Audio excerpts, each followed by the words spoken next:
بسم الله تفضل.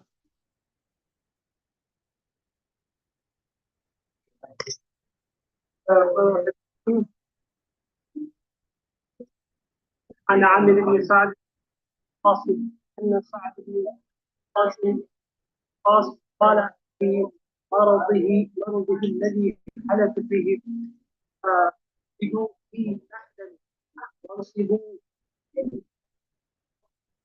في الجنة رسول الله صلى الله عليه وسلم عن سعد بن أبي وقاص ne? عن عامر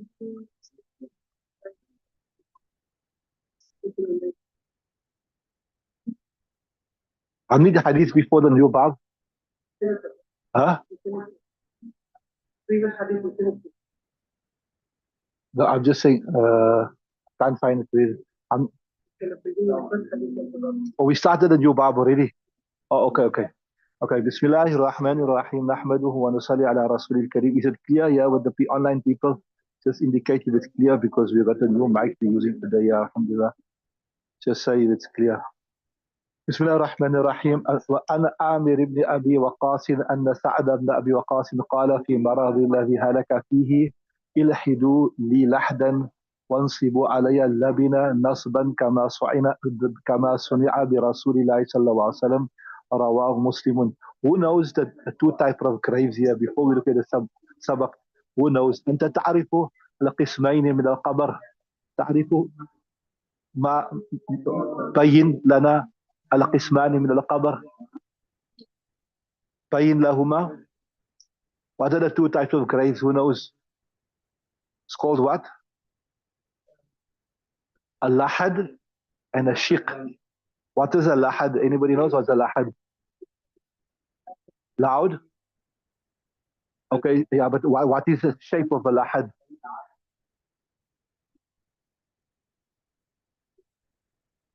Yeah, the lahad is you point out, is where not on the ground of the grave, but the side wall of the grave. You make like an indenture into the side of the grave. You understand what I'm saying? So it's not on the ground, not on the floor, but on the side. You have like a triangular thing like that, right? So that is a lahad.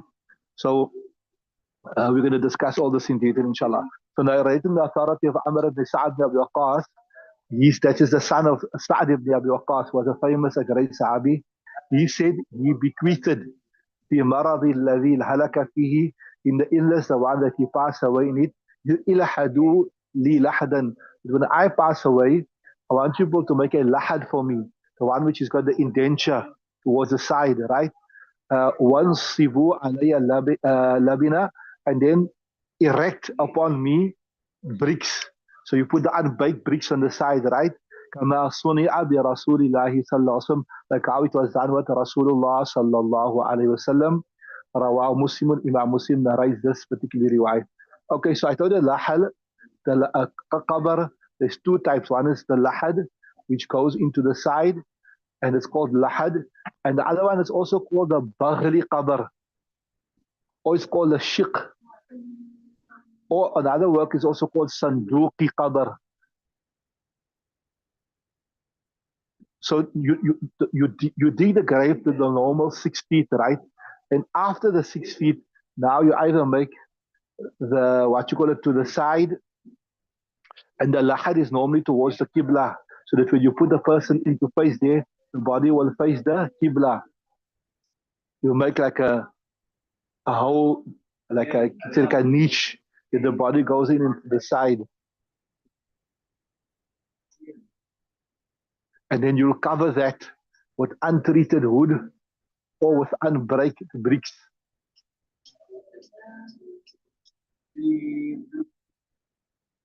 And then also the masnoon method, we're going to discuss this also as we go through the sabak, is obviously when the body is put into the grave, right? When the body is put into the grave, so some sand is displaced. So there will be extra sand. So the masnoon method, and we'll discuss here from the hadith, is that the height of the grave should be about the height of a camel's hump. Should be the height of a camel's hump. And this is like in Arabic you say balish, which is like a 1 arm's length, right? Then I told you the shirk is this here. You dig the normal 6 feet of the grave, right? الشيخ اسماعيل صالح ممكن أن تعطي كتبك إلى هذا لأنك لا تستعمله. أنت ستستعمل كتبك إن شاء الله. لا تستعمل، أعطيه ويستعمله إن شاء الله. هو سيأتي كل يوم. أعطي كتبك إلى هذا الرجل ويأتي كل يوم. أهلا وسهلا ومرحبا بك. هو يأتي يوما ويغيب 3 أيام ويأتي يوما ويغيب 3 أيام. هذا الرجل يأتي يوما ويغيب 3 أيام ويأتي يوما ويغيب 3 أيام. فهمت؟ شيخ لقمان فهمت ما أقول؟ هذا صحيح أم ليس بصحيح؟ صحيح أم ليس؟ شيخ يوسف هذا صحيح؟ يأتي يوما ويغيب 3 أيام ويأتي يوما ويغيب 3 أيام ويأتي يوما ويغيب 3 أيام. هذا صحيح ليس بصحيح؟ أنت لا تصدقني. لماذا أنت لا تصدقني؟ صحيح؟ ما شاء الله. Right. So the shirk is where in the middle. So when you look at me, it comes like this, like that, then like that, like that. So the body goes into there, right? Right. So that is also also a musnoon, also proven from the sunnah. And then you put on top of that maybe the wood or the bricks or whatever.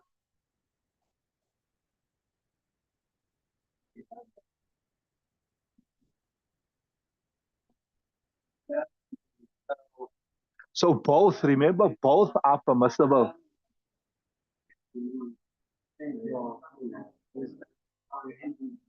Both are permissible.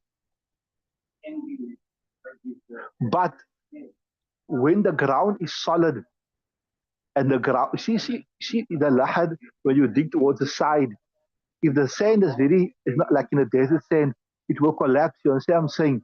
But so just listen to this nicely. This is important. When the ground can accommodate for a lahad, then a lahad is afdal. You understood that? When the ground can accommodate for a lahad, then the lahad is afdal.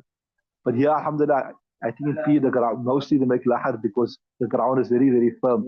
So yes, when the ground can't accommodate, if you're going to dig to the side and all the sand will collapse, etc., then that's a different story. There's another hadith here, we will come inshallah, hadith number 9, which points towards the afdaliyat of a lahad. Interesting anecdote here. When Nabi Sallallahu passed away, Sahaba Ikram couldn't agree on what. They were saying, some said, no, let's make lahad. Some said, let's make shirk. Some said, let's make lahad. Some said, let's make shirk. So then what they done is this here. So there were 2 people in Medina that were experts. One was, here they say, this interesting, Abu Talha, he was a master in making the lahad, right? And Abu Ubaidah ibn Jarrah, he was a master in making shirk. So they said, let's see who pitch up first. Whoever pitch up first is Abu Talha pitches up first, then we let him make a lahad. If Abu Ubaidah ibn Jarrah pitches first, we'll make a shirk. And it happened as such that Abu Talha came first, so then they made a lahad. So Nabi sallallahu alayhi wa sallam's dream was a lahad.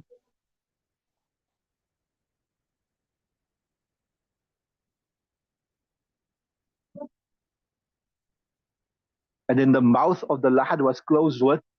Now, to be honest with you, I'm not sure why. I know this, but I'm not sure the reason. I must check it up. Or if anybody knows the reason, you can tell me. That normally you either put bricks or you put wood.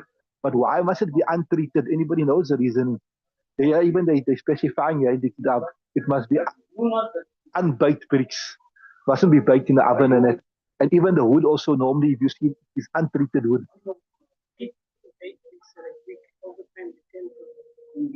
Maybe. But I don't know the answer. To be honest with you, I don't know what's the correct answer. You must check it out. But yeah, even it says, and you must notice also, you see, when they bury a person, they put untreated wood also. I'm not sure what is the exact reason, but maybe you can try to find it out. maybe I'm just thinking of my own self now, think from my own self here now. If anybody know the answer, they can help us with the answer. But I'm thinking aloud here. Maybe if it's a it's a neck file, like a good omen, something that the heat hasn't touched it or something like that. This is my own assumption. I need to check it up. Maybe I'll ask the ulama check later or something. But I'm just my own assumption that maybe an unbaked brick is a good omen that it hasn't been touched by heat, it hasn't been touched by a fire or something like that, right? So here, Sa'ad ibn Abi Waqqas, radiallahu ta'ala anhu, he also requested a lahad because why? Nabi sallallahu alaihi wasallam was also buried in a lahad. You read the next riwayat.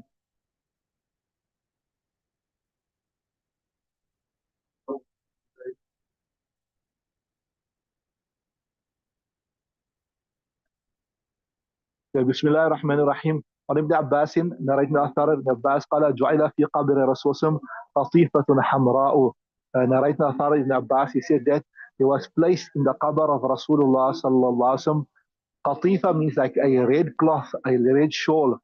Rawahu Muslim, Imam Muslim narrates this. Interesting. First time when I saw this here, first time I came across it, I never heard about this before. That Nabi Sallallahu Alaihi Wasallam had a khadim, his name was Shaqran. Anybody heard this before? Anybody heard about this before? No. He had a khadim, Shaqran. He stealthily, he put a red shawl of Rasulullah on the ground on the floor or the bed of the grave. And he thought himself, this is the chadar, at least the blanket of Rasulullah sallallahu, and nobody must use it after this. But here, according to authentic riwayats, it's mentioned that Hazrat Ali and Hazrat Ibn Abbas, they saw what he done, and they reminded him, rebuked him for doing this. They're not saying here he took it out or not. Some ulama say, because why are we discussing this? We say that when you bury a person, there shouldn't be anything extra in it. Only obviously the masnoon kafan and then the bricks or the wood, whatever. But those ulama who make amal upon this hadith here, they say that perhaps this was the speciality of Nabi sallallahu alaihi wasallam.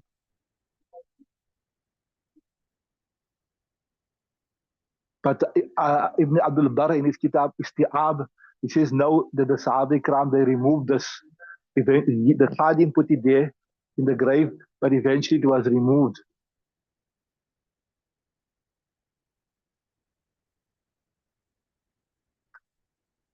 So don't use this hadith to think that you must put something on the ground. That's why ulama have written that it is makruh tahrimi. It is makruh tahrimi to put extra over and above the normal cloth.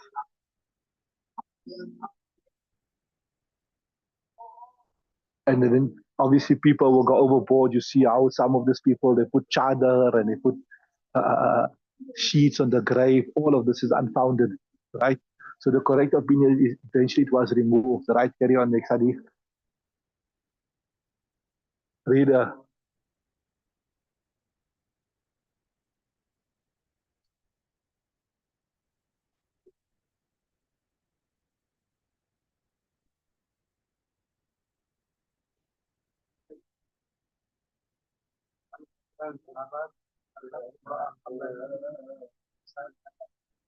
بسم الله الرحمن الرحيم. وعن سفيان بن تماري أنه رأى قبر النبي صلى الله عليه وسلم مسنما رواه البخاري. Narrating authority of Sufyan ibn Tamra'i. You got Tamari, sorry. Sufyan ibn Tamari, right? That he saw the qabr of Nabi sallallahu alaihi wasallam musannaman is made into like a amp from Sanam. You know, Sanam refer to amp.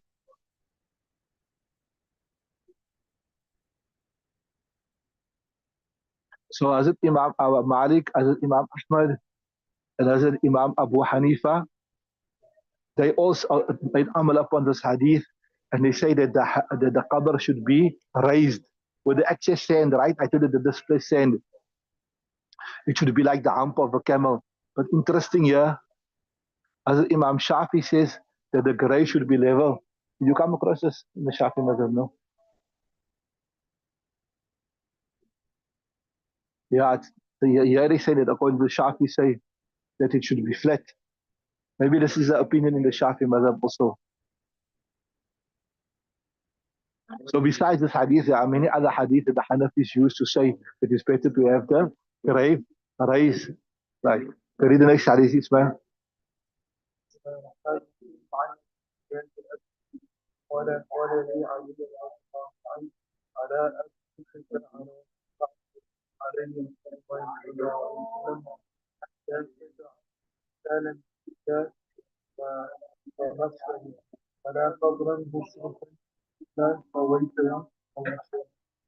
Right.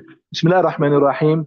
وعن أبي الهياج الأسدي narrate the authority of Abi Ayyad al-Asadi said قال he said that قال لي Ali رضي الله عنه told me ألا أبعثك should I not send you على ما بعثني عليه رسول الله صلى الله عليه وسلم upon that which Rasulullah sent you. In other words, can I not give you the same mission that Rasulullah gave me? Can I not give you the same mission that Rasul? What was the mission? This was the mission. Allah tada'a thimthal illa tamasad. Did you not leave any type of idol illa tamastahu, except that you efface it, you destroy it. Wala qabran mushrifan, and not see a raised qabr illa sawaitahu, except that you level it. Rawahu Muslimun, Imam Muslim narrates this. Timthal, right? Timthal you can use, it refers to like a idol or even a picture. So we know the masla that to keep a idol or a figurine or a picture of an animate object is not permissible.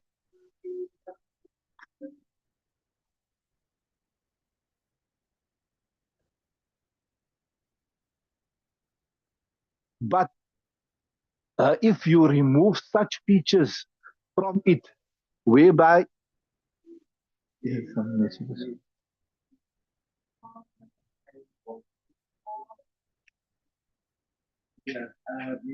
turn the page. Right. So if you efface it to such an extent that it will cease to exist as a living thing. So a lot of our people must understand. They think you must just take the eyes out, so they just cover the eyes or they dry or they scratch over the eyes, but that's not good enough. That's not good enough. Why? Because a person can live and exist without eyes. How many people exist without eyes? You need to take the eyes out, the nose out, and the mouth out. Then you can say that's fine. Then the face without eyes, nose, and mouth, that will be acceptable. But merely just taking the eyes out alone, that's not good enough. That is not good enough.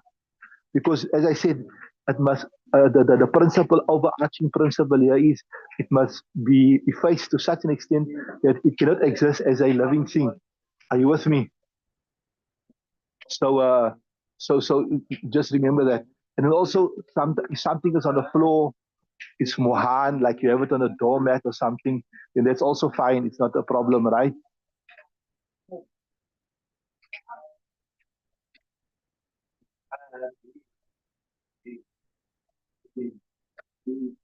If it's so small that you can't really recognize it, you can't see what it is also, then that's also fine, right? Then the other thing is this here, mushrifan. Now, mushrifan, ashrafa yushrifu, means a raised qabr. But here on the other hand, we saw the hadith, it says that the qabr must be musannaman. So there is an intibaq between this. It means to make the qabr raised like a camel's ham size, that is fine. But we have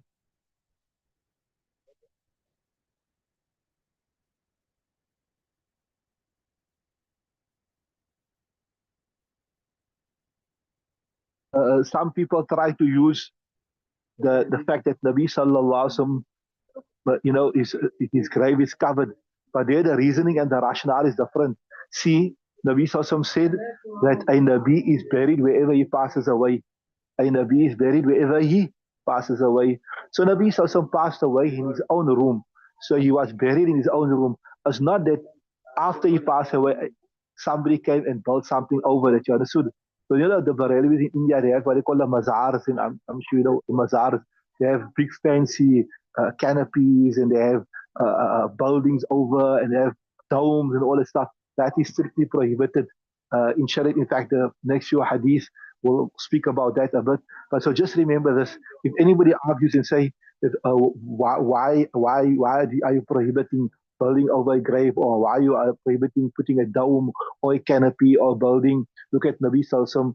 So the answer is pretty simple. The answer is that it's not that after Nabi Sallallahu passed away that the Sahaba Ikram came and they built a mausoleum or a mazar or a dome over him. It's rather that he was buried where he passed away, because Nabi Sallallahu said in the hadith that Anbiya are buried wherever they pass away. Are you with me? So it is so according to us, it is there's a Hanafi kitab called Azhar. So it's mustahab to have the grave like an arm's length, but to have it more than that. That is what the hadith is. Anything. So basically, what we're saying is, you dig the lahad, you put the masnoon coffin, you put the bricks or you put the sand or the bricks or the wood, and you cover the grave till 1 arm's length. And then the ulama have given permission also to put a nameplate. Although the Salafis, they say you can't put a nameplate, but that's it. Over and above that, we don't do anything more than that. That is diya'ul amwal. That's one of the reasons you are wasting money. If you rather take that extra money and you give it in sadaqah and charity on behalf of the deceased, that will benefit the deceased more than making a fancy marble, or making some people, they make a marble around and all that stuff. You rather take that money there and give it in charity and giving sadaqah. That will be more beneficial to the deceased, right? Are you with me? So the qabr must be as simple as possible for many reasons. One reason is this here, like I said, it is diya'ul amwal. And also, there's an interesting incident. That once Hazrat Isa alayhi salam was passing by two qubur, and he saw the people are being punished. And then after many years, he came past again, and he saw that the people are in a better condition. So he made to Allah Ta'ala to explain. So Allah Ta'ala said, as this grave deteriorated, Allah Ta'ala looked at it and he felt sorry, and he showed his mercy upon these people. So fancy graves with fancy nameplates and the marble headstones. And in fact, there is a hadith in the come that we're going to speak about more, that is not on. The more simpler the grave, the better, right? Looking for the meaning.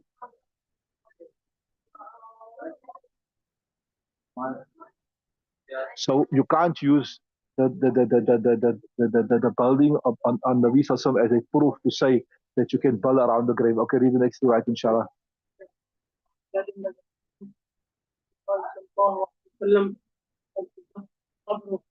Yeah, there's a clear prohibition. One Jabirin, right now, Jabir, قال نهى رسول الله صلى الله عليه وسلم, prohibited أي جسس. Just justice, yeah, it's clear that that you make the cover solid, build around it. This is the understood meaning here, right? Or right? Or, it normally refers to lime, etc. Right? Or that you be built upon it, or that you sit upon it.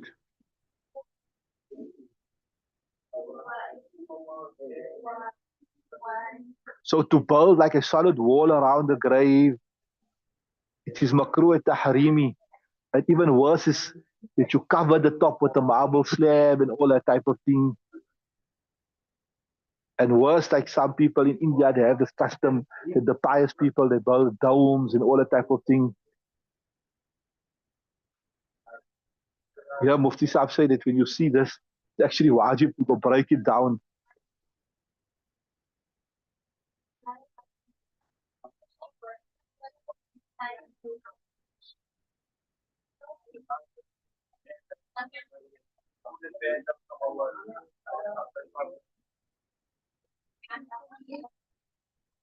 Yeah, so also one of the reasons why this is prohibited is this was the way of the Ahl Jahiliyyah. It is mentioned that in Jahiliyyat, after a person passes away for 10 days, they would shade the qabr, they would put a tent in the qabr. So this is all, we've got no basis in Islam.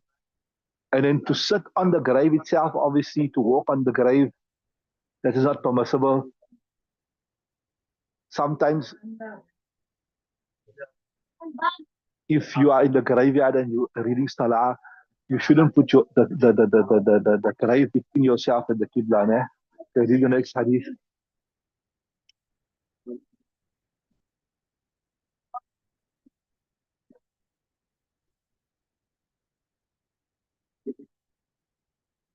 Right. Bismillah ar-Rahman ar-Rahim. An Abi Marsad al-Hanawi. Narrating authority of Abi Marsad al-Hanawi. He said that Rasul said, لا تجلسوا على القبور. Do not sit on the graves.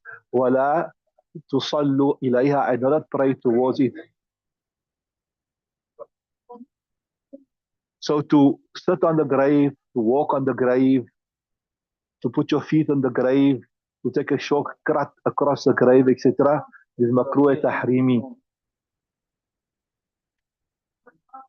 So when you are going, like maybe making your way to the grave of your loved one, or your deceased one, you should be careful not to disrespect and desecrate any other grave by walking over the grave.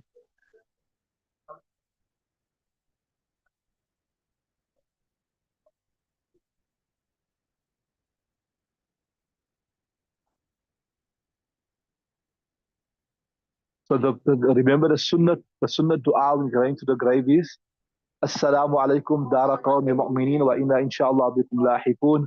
Peace be upon you.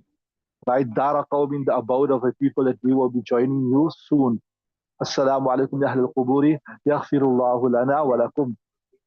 Peace be upon you, may Allah Ta'ala forgive you and for us. Antum salafuna, you are the forerunners. Wa nahnu bil athar, we will come after you. Wa inna inshallah bikum lahiqun, and we will join you soon.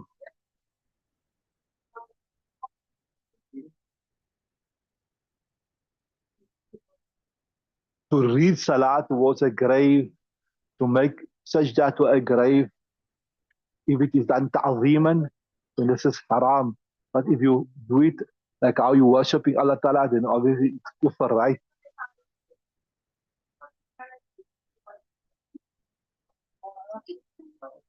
And obviously to make tawaf around the grave also, that is not permissible, that is haram. Read the next hadith.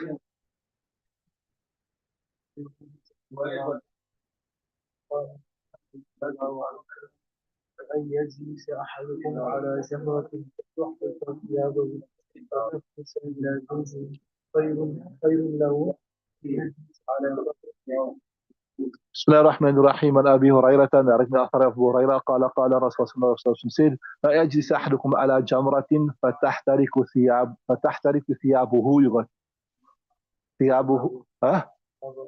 فتحترق ثيابه فتخلص الى جلده خير من ان يجلس على قبر. رواه مسلم.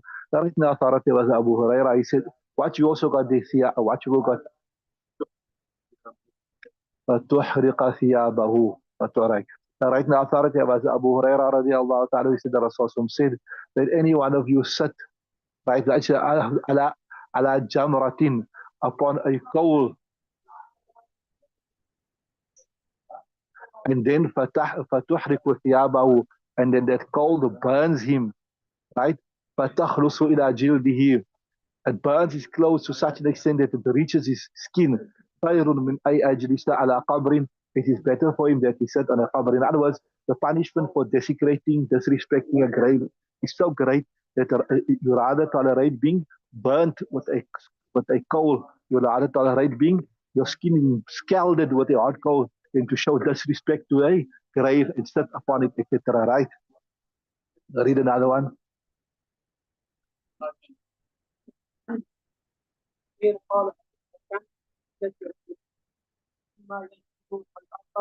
لا يلحد فقالوا أيهما جاء أولا عمل عمله فجاء الذي يلحد فلاحد الله عليه. Bismillah ar-Rahman ar-Rahim. Narrating the authority of Urwat ibn Zubair, he said that there was in Medina two people, right? One was, I think I told you, I named Abu Talha, and the other one, Sa'd ibn Waqas. They used to yalhadu. One used to was a masa in making the lahad. The other one was la yalhad, yani used to make a shiq, right? So they said, Sahaba Ikram said, Ayyuma ja'a, awalan, whoever comes first, amila amala, we'll allow him to do his thing, right? فجاء الذي يلحد, and the one who made the lahad came, فلحد لرسول الله صلى الله عليه وسلم, and he made a lahad for Rasulullah صلى الله عليه وسلم. رواه في شرح سنتي, they narrate this particular riwayat in Sharh Sunnah. So there we see that Nabi sallallahu alaihi wasallam was buried in a lahad.